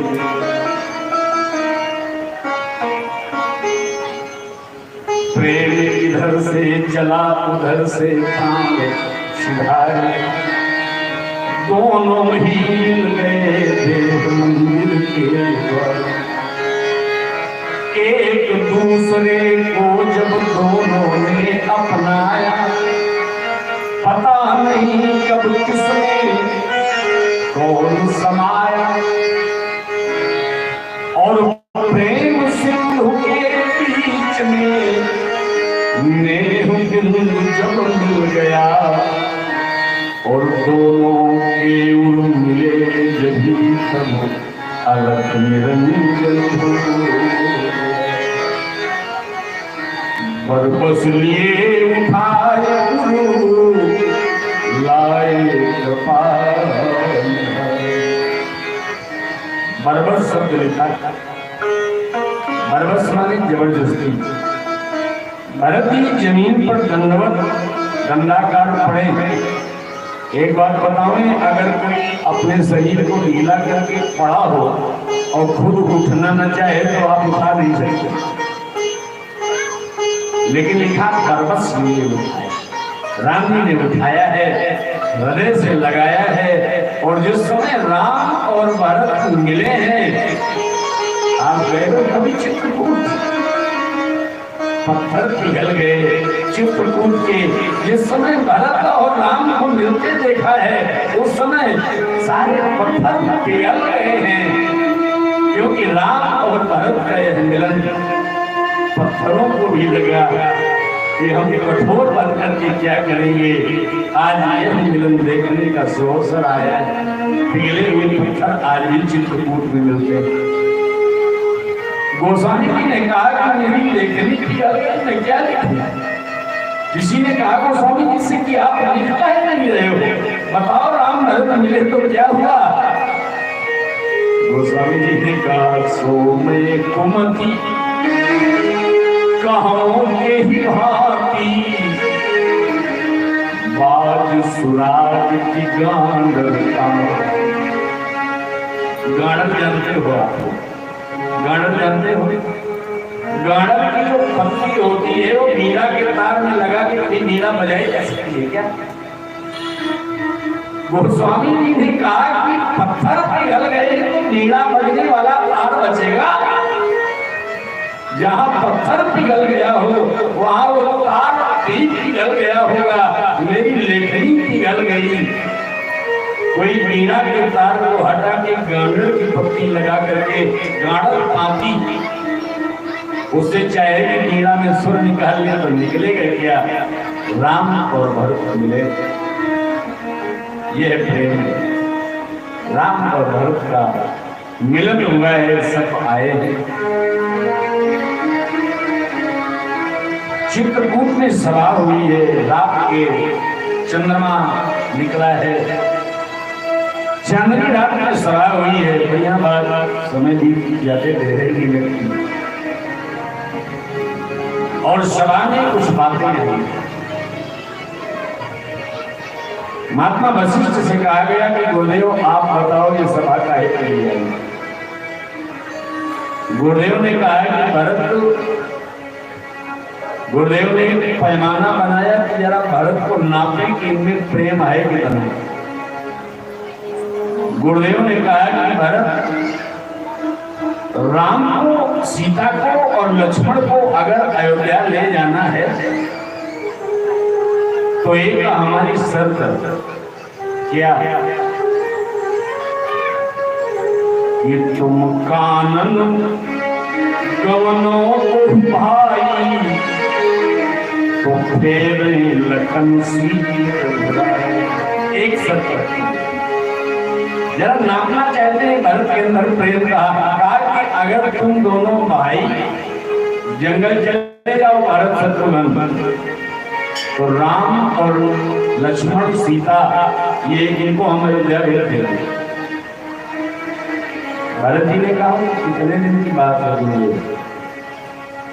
कहा बस 14 वर्ष की बात है। तो भरत ने कहा कि गुरुदेव, अगर मेरे वनवास जाने से राम सीता लक्ष्मण अयोध्या जाते हो तो 14 वर्ष छोड़िए, कानन करो जन्म भर पूरा जन्म में जंगल में रह जाऊंगा, जन्म भर रहूंगा। आप राम सीता लक्ष्मण को भेज करके वचन को प्रमाणित करो। और आज गोस्वामी जी कहते हैं कि वो महात्मा जो 64 पीढ़ी से पुरोहिती करता आ रहा है, आज भारत के सामने ऐसे खड़ा है जैसे कोई स्त्री खड़ी हो नदी के किनारे और नाव पार होने के लिए न मिल रही। लिखा भरत महा महिमा जल राशि और मुझी तीर अबलासी। वशिष्ठ जी की बुद्धि फेल हो गई, करें तो क्या? वशिष्ठ जी ने राम जी के ऊपर डाल दिया। कहा राम जी, भरत जी के प्रेम की परीक्षा हमने ले लिया, अब आप क्या चाहते हो ये बताओ। रानी ने कहा गुरुदेव, मुझे ऐसा लगता है कि भरत जी आप सबको लेके आए हैं तो भरत ही अपना मंतव्य बताएं क्या। भरत से पूछा गया, भरत ने बड़ी प्यारी बात कही। भरत ने कहा कि प्रभु आज तक तो हम कोई बात आपसे कहे शिशुपन से परिहरे में संग, जब छोटा था तब से हमने आपका साथ नहीं छोड़ा और हम केवल आपको देखते देखते इतने बड़े हो गए और अभी आपका मुखमंडल देखने से हमारा मुख नहीं भरा है, लगता है आपका ही दर्शन कर। आपको याद है जब हम छोटे थे तो खेल खेला करते थे और जब खेल खेलते थे तो हमको आपको देखते थे और आप खेलते थे, तो अब जो देखेगा वो खेल क्या पाएगा, तो हम हारने लगते थे। लेकिन राम जी, आप जब हमको देखते थे कि भरत हारने वाला है तो हारे वो खेल जिताए मुझे, हारा खेल ही हमको आपने जिता दिया है। तो अब आज हम कुछ कहेंगे नहीं, आप जो कहोगे उसको हम स्वीकार कर लेंगे और आप केवल बढ़िया खड़े होके बढ़िया बातें करते रहो, हम आपको निहारते रहे। ये साधारण मूर्ति नहीं है भरत, इनको कहने के लिए 10 दिन भी कम है। अगर भरत को व्याख्या किया जाए एक पक्ष लेकर के, ये साधारण बात भरत नहीं है। राम खड़े हैं, हमारे शिवचंद्र जी पढ़ाया करते हैं कि राम जी ने कहा कि उसके आशय की था मिलेगी किसको, जननी जनकर ही जान ना पाई जिसको उसकी मां नहीं जान सकी कि भरत क्या है, उस भरत को कौन जाने। राम देखो अयोध्या का सिंहासन ऐसे जा रहा है जैसे फुटबॉल के खिलाड़ी इधर से गेंद मारते हैं उधर, उधर से गेंद मारते हैं उधर। गुरुदेव ने कहा राम बताओ, राम ने कहा भरत बताओ, और भरत ने कहा राम जाने। निर्णय कुछ नहीं हो रहा। देवता बड़े परेशान। राम जी ने फिर कहा भरत कहें सोई किए भलाई, भरत जो कहेंगे वही हम कर देंगे। अब चाहे कुछ भी हो, हमको कोई, वैसे पिताजी का वचन है लेकिन हम पिताजी का वचन भी नहीं मानेंगे। अगर भरत कह दें कि चलो तो हम चल देंगे, सब छोड़ देंगे। और देवता घबराए कि हे भगवान ये कराया मिट्टी में मिल जाएगा, मुश्किल से तो वनवास आए हैं। और अगर भरत ने कह दिया चलो अयोध्या और राम अयोध्या चले गए तो अयोध्या कांड के आगे रामायण खत्म, आगे कोई कहानी नहीं होगी और आगे बहुत काम राम को करना है। ब्रह्मा जी ने समझाया, कहा देवताओं ज्यादा उतावले हो रहे हो, एक चीज का जवाब दो।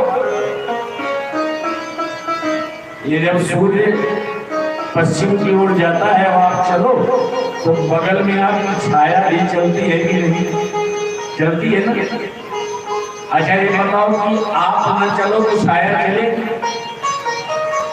अगर काया न चले तो छाया चल सकती है क्या? देवताओं ने कहा कि नहीं, छाया अपने आप को चलेगी। तो कहा तुम अभी तक भरत राम को समझ ही नहीं पाए। ये भरत जो है राम की छाया है। ये जब राम चलेंगे तब भरत चलेगा, भरत अपने आप चलेगा नहीं। भरत ही जान राम परछाई, ये भरत तो राम की छाया है, ये अपने आप चलेगा ही नहीं। अच्छा ऐसी ही बातें हो रही थी, तब तक पता चला कि जनक जी आ गया। जनक जी जिस समय आए थे तो हुआ कि भाई अब रिश्तेदारों के आगे, अब ये घर वाली बातें बाद में करो, पहले रिश्तेदार आए हैं इनका स्वागत करो। जनक जी आए हैं और जनक जी का सबने स्वागत किया है।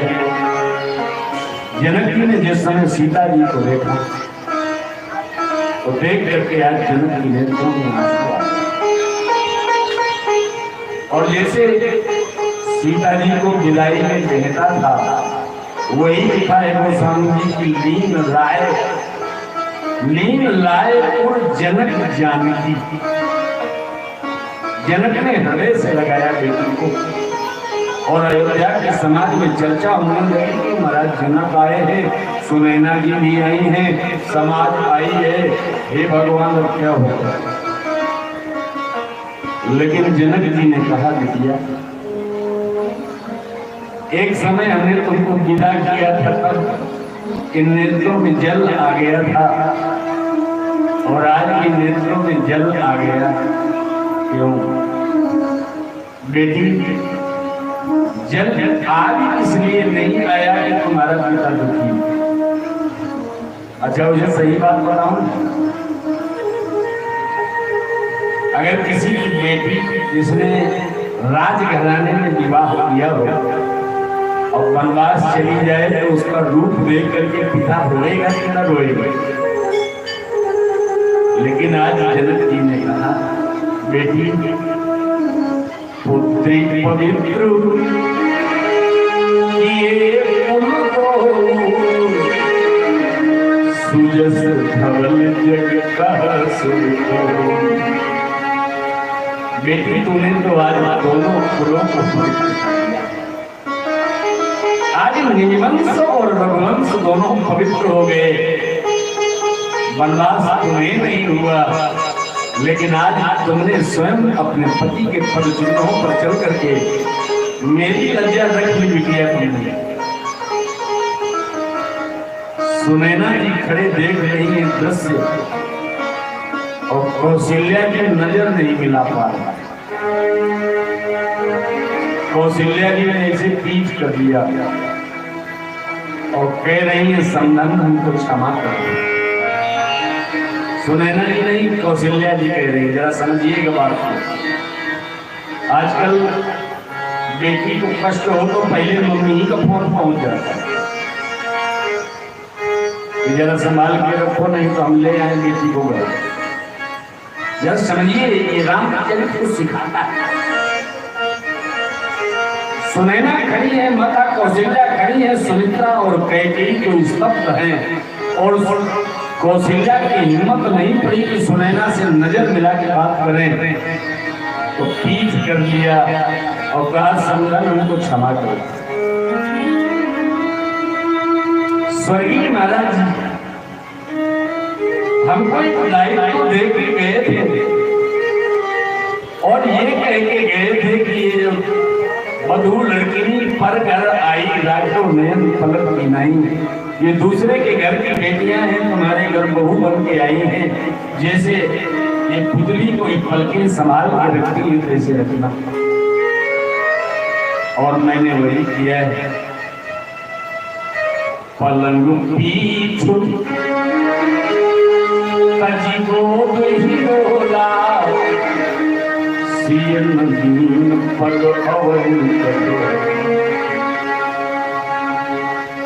सीता ने कभी धरती में पैर नहीं रखा, या तो उनकी पीठ पलक में रही है या मेरी गोदी में रही है। हे समधन, अगर रात में कभी दीपक की बत्ती भी बढ़ाना होता था तो मैंने उठ करके दीपक की बत्ती बढ़ाया है। दीप बाती नहीं कारण कहे हूँ और जीवन मूरी जीनी जो और मैंने सीता को बहुत रोका है कि तुम बनवास न करो, लेकिन सीता चली नहीं। कौशल्या इतना कह के कि जो रोने लगी तो सुनैना पड़ी है, चरणों में गिरी है, हृदय से लगाया है। अरे समधन, आप ये क्या कर रहे हैं? हमारे दरबार में याज्ञवल्क्य महात्मा ने हमको सब कुछ बता दिया है। ये बता चुके थे कि सीता का भविष्य ये होने वाला है, हमें सब पता है। लेकिन ये तुम्हारा दोष नहीं है, राम का दोष नहीं है, भारत का दोष नहीं है और स्वर्गीय महाराज का भी दोष नहीं है। ये दोष अगर किसी का है तो ब्रह्मा का। इस ब्रह्मा को ये समझ में नहीं आया कि हथौड़ी कहां चलानी चाहिए। अरे हथौड़ी चलाई जाए, कहीं कील ठोकना हो तो हथौड़ी चलाई जाए, लेकिन इसने तो दूध का जो फेना होता है उसका बुलबुला, दूध के फेना का जो बुलबुला है, उस बुलबुले को जो फूंक से फूंक सकता है, उसको तोड़ने के लिए हथौड़ी चला दिया इस ब्रह्मा ने। सुनैना ने कहा कि पगला गया ब्रह्मा, यही लिखा है। सीमा तुम कह विधि बुद्धि पाती, ब्रह्मा की बुद्धि खराब हो गई। उस समय की माताएं अच्छे अच्छे विद्वानों को परास्त कर देती थी।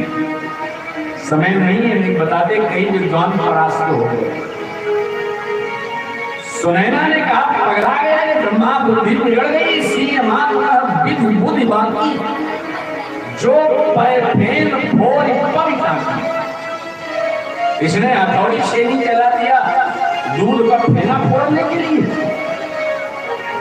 और समधन, तुम्हारा कोई दोष नहीं है। और जब इतनी बात सुन लिया तो आज सभी रानियों ने हृदय से सुनैना को लगा लिया है। ये है समधन समधन संवाद। जरा एक बार इस पर तालियां होंगी। ये समाज में यही आदत स्थापित करने के लिए तो राम करता है।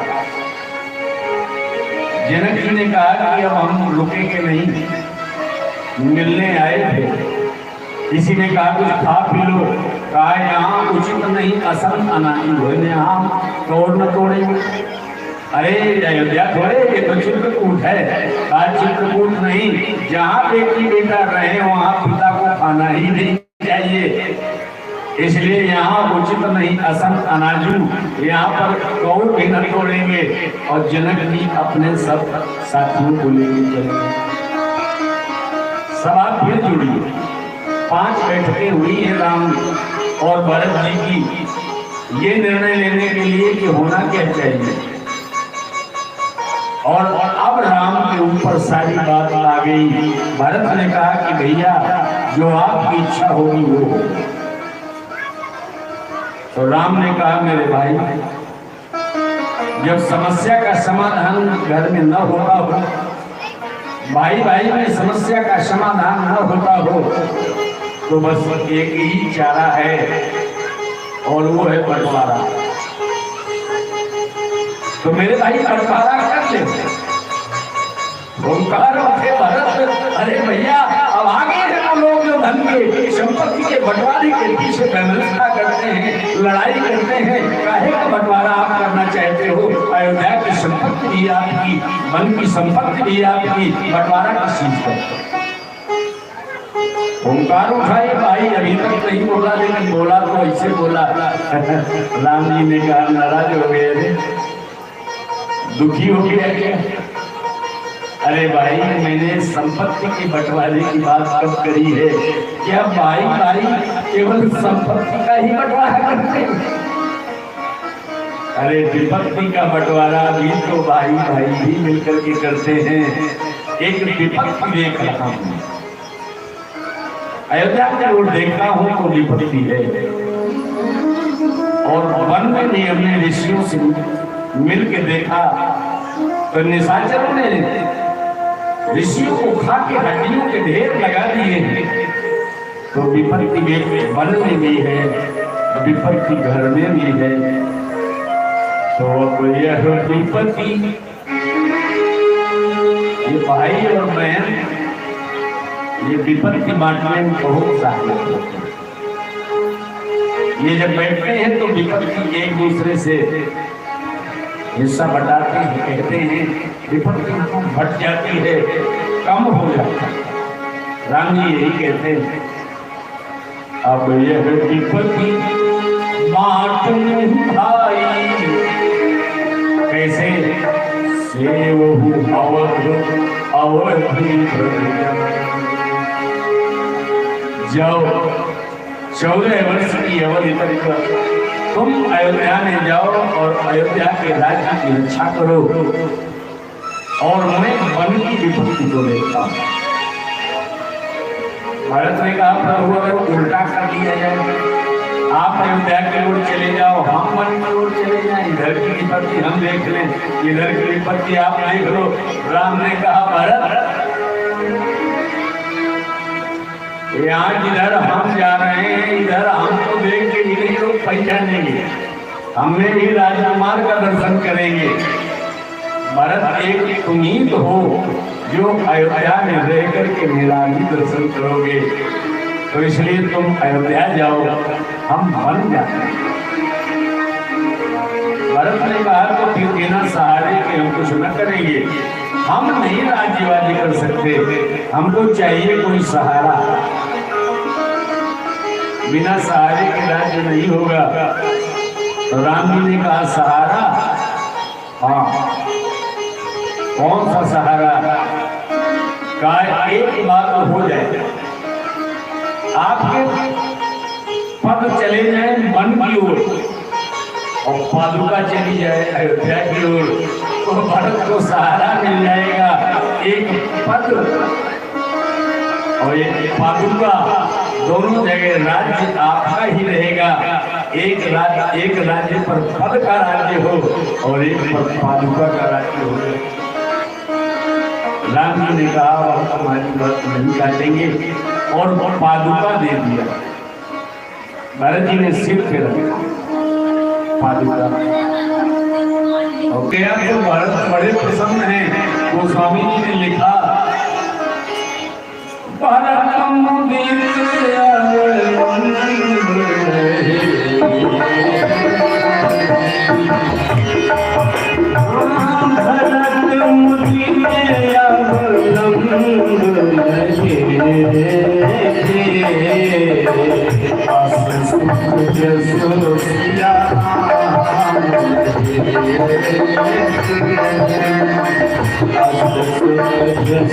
सिया राम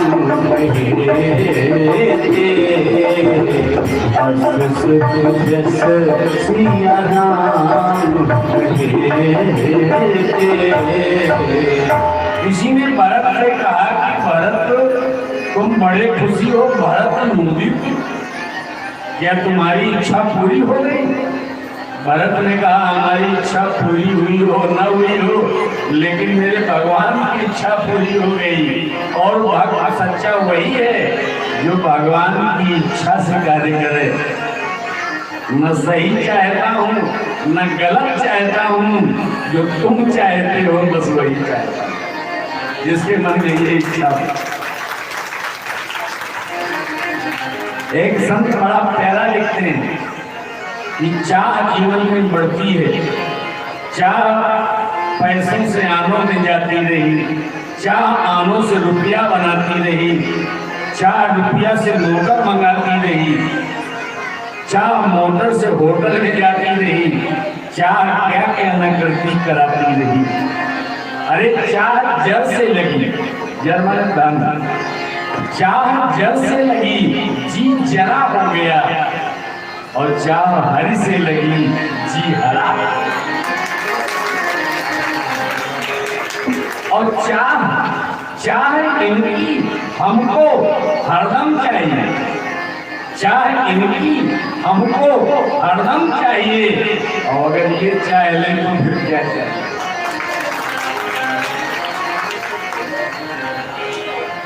भरत बड़े प्रसन्न है, भगवान की इच्छा पूरी हुई। भरत को अवलंब मिला है, और रामचरितमानस में 3 अवलंब बताए गए हैं। एक तो अवलंब ये मिला जिसको भरत ने मांगा, राम जी के पद मिल गए खड़ाओं में। दूसरा क्या अवलंब है, आप लोग जो इस अवलंब में बैठे हो, गोस्वामी जी ने लिखा है, अवलंब भवंत कथा जिनके, कलयुग में जिनको भगवान की कथा अवलंब बन जाता है, अवलंब भवंत कथा जिनके, प्रिय संत अनंत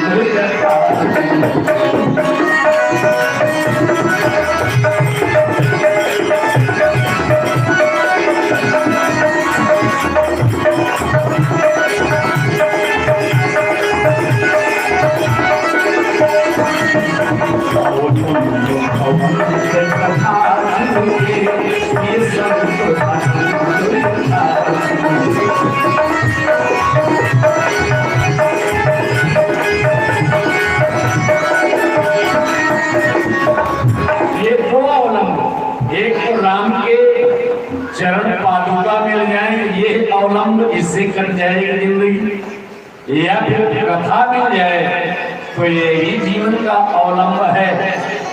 और कलयुग में बताया गया कि नहीं कली करम, एक और अवलंब, नहीं कली करम न धर्म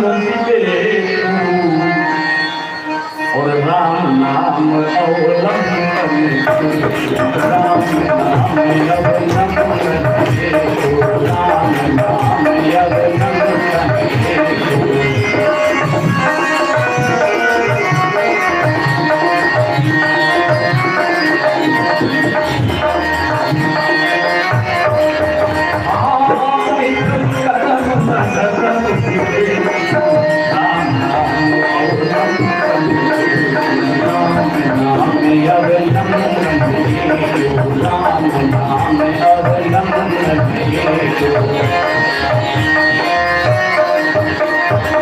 देखो ये कथा ये बताती है कि कोई जरूरी नहीं कि जंगल में जाके ही तपस्या करो। भरत घर में आए हैं और गोस्वामी जी ने लिखा कि राम लक्ष्मण सीता जंगल में जिस तरह तपस्या कर रहे हैं, भरत यहाँ घर में रह के कर रहे हैं। लिखा राम लखन सिया कानन बसई, लेकिन भरत जो जब तक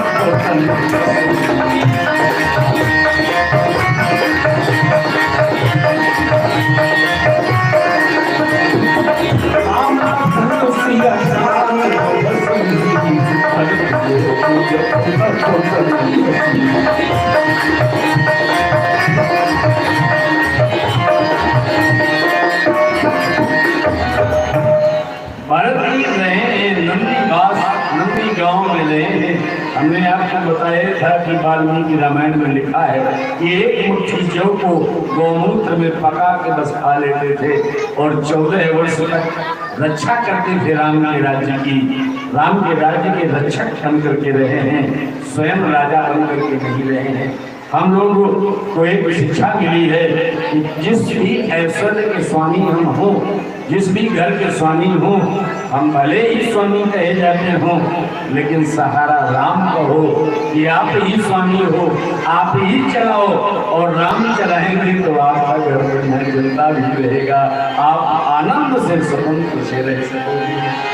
बोलिए रामचंद्र की जय। ये भारत का चरित्र है और इसे जितना गाया जाए उतना कम है। भारत माने जानते हैं, एक दिन भारत माँ ने बताया था कि जो भरण पोषण करे वो भारत। दूसरी बात, भारत माने जो पुरुषार्थ हो। रविंद्रनाथ टैगोर ने परिभाषा की कि भा माने पुरुषार्थ, जो पुरुषार्थ में रत हो उसका नाम भारत। पुरुषार्थ माने मेहनत करो, कर्म करो, कर्म करिए। ऐसा नहीं कि बिना कर्म के काम चल जाएगा, करना पड़ेगा तब कुछ मिलेगा। अच्छा, वैसे ही स्कूल जाते हो ना, तो स्कूल में पहले क्या पढ़ाया जाता है और भिखा पढ़ाया जाता है। हमने पहले ही दिन बताया था कि हम कामाने कबूतर थोड़ा बताएंगे हमको। कामाने कर्म, पहले कर्म करो, पहले का तब खा, पहले करो तब खाओ। यही तो हमारा नियम है और यही भारत चरित्र बताता है कि कर्म के मार्ग की ओर चलना है। भारत चरित्र करने तुलसी के सागर सुनहि, श्री राम पद प्रेम अवसु होय भव। इसको नियम से कोई सुने भरत का चरित्र तो सीताराम जी के चरणों में प्रेम बढ़ता है। कर्म का उपदेश भरत जी ने दिया है, हमको सबको कर्म करना है।